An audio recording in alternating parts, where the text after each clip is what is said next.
L'attachement à leur logement empêche-t-il une partie des chômeurs à retrouver un emploi? En France, la part des propriétaires occupants s'accroît.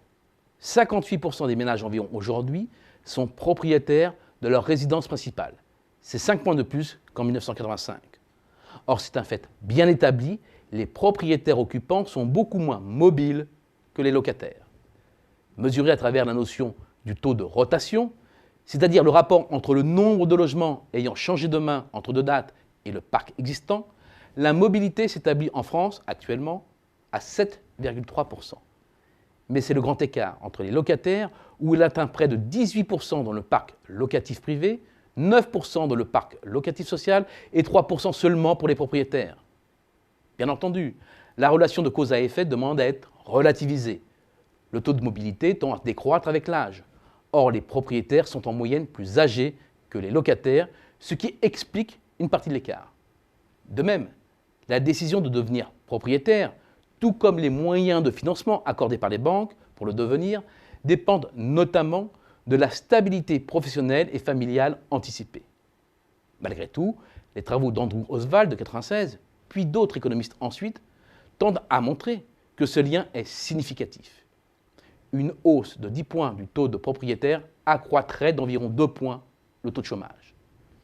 Se pose donc le problème de l'adéquation entre les lieux où se trouvent les emplois et ceux où les chômeurs résident. Au deuxième trimestre 2015, l'INSEE estimait le taux de chômage à 10% en France métropolitaine avec de très fortes disparités géographiques.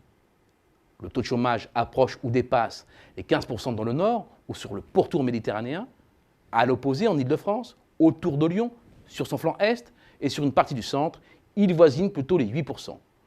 On y décèle même des difficultés de recrutement.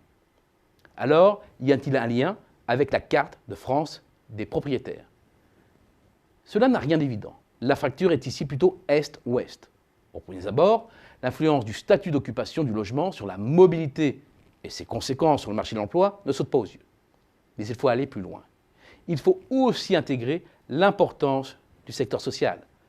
Parce que les loyers y sont très encadrés et très avantageux, le coût d'opportunité de quitter un logement social pour un logement du secteur libre est élevé.